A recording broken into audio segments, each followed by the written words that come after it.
নমস্কার বন্ধুরা, সন্ধ্যা recipe village ফুডে আপনাদেরকে অনেক অনেক স্বাগত।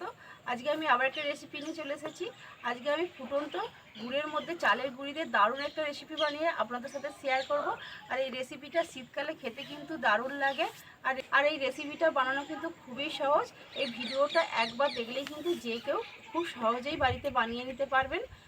তো বন্ধুরা, আপনাদের কাছে অনুরোধ রইল ভিডিওটা প্রথম থেকে শেষ পর্যন্ত দেখার।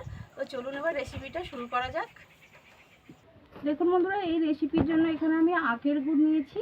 আপনারা চাইলে কিন্তু খেজুর গুঁড়ো নিতে পারেন বা চিনিও নিতে পারেন।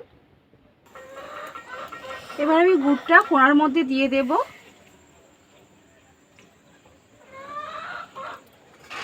এবার গুড়টা আমি ফুটিয়ে পাক করে নেব।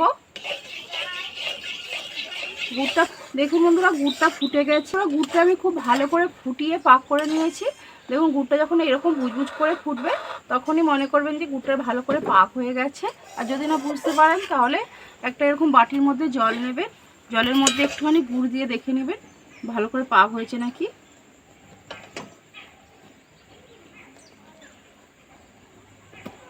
দেখুন বন্ধুরা, এটা দেখুন ডেলা পাকিয়ে গেছে, তার মানে ভালোভাবে পাক হয়ে গেছে। দেখুন, এখানে আমি চালের গুঁড়ি নিয়েছি। চালের গুঁড়ি অল্প অল্প করে দিয়ে গুড়ের সাথে ভালো করে মিশিয়ে নিতে হবে। অল্প করে দেবো আর খুন্তি দিয়ে এইভাবে নাড়িয়ে নাড়িয়ে মিশিয়ে নেব, একসঙ্গে দেব না।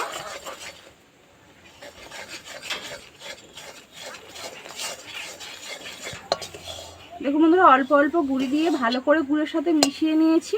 আর গুঁড়িটা মেশানোর সময় কিন্তু উনুনের জালটা একেবারে হালকা রাখতে হবে, খুব বেশি জাল দিলে কিন্তু হবে না। এই দেখুন বন্ধুরা, একটা ডোয়ের মতন হয়ে গেছে। দেখুন, এখানে আমি সাদা তিল নিয়েছি। সাদা তিলটা এবার দিয়ে দেবো এর মধ্যে।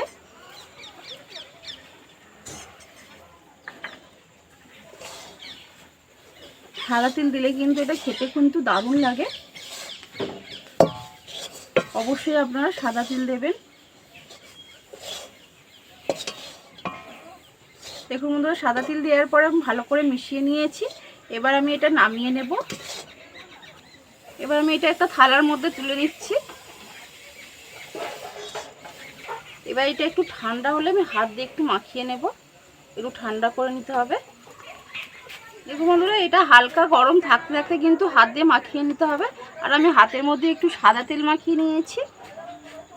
এবার এটা হাত দিয়ে একটু মাখিয়ে নেব। দেখুন বন্ধুরা, হাত দিয়ে আমি খুব ভালো করে মাখিয়ে নিয়েছি। এবার আমি একটু একটু এখান থেকে কেটে নিয়ে পিঠেগুলো বানিয়ে নেব। দেখুন বন্ধুরা, আমি এই রকম করে শেপ দিয়ে নিয়েছি। এইভাবেই আমি সব পিঠেগুলো বানিয়ে নেব।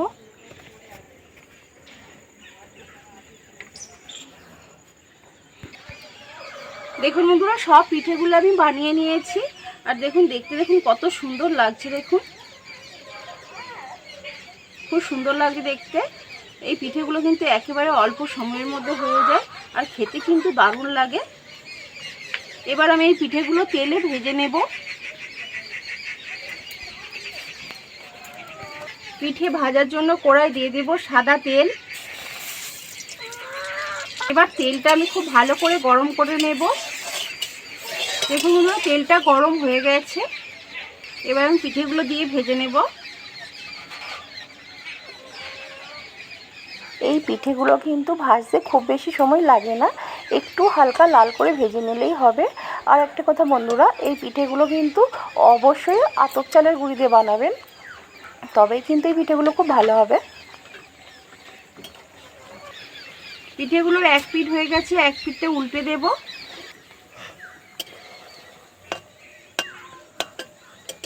দেখুন বন্ধুরা, পিঠেগুলো আমি হালকা লাল করে ভেজে নিয়েছি।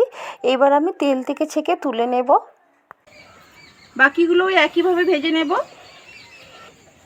দেখুন বন্ধুরা, সব পিঠেগুলো আমার ভাজা হয়ে গেছে, হালকা লাল করে ভেজে নিয়েছি। আর পিঠেগুলো দেখুন কত সুন্দর মুচমুচো হয়েছে। দেখুন, অবশ্যই আপনারা দেখে বুঝতে পারছেন।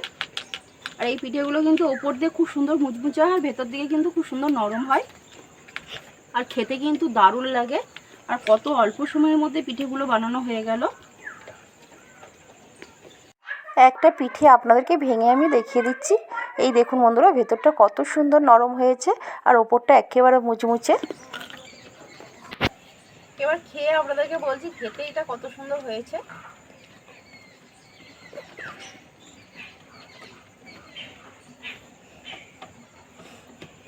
সুন্দর মুচমুচে হয়েছে, খেতে কিন্তু দারুণ লাগছে, দারুণ।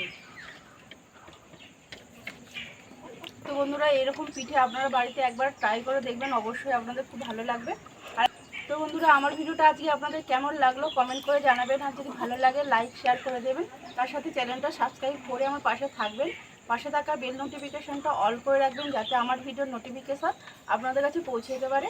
তো আমার ভিডিওটা আজকে আমি এখানেই শেষ করছি, দেখা হবে পরের একটা নতুন ভিডিওর সাথে। ততক্ষণে আপনারা ভালো থাকবেন, সুস্থ থাকবেন।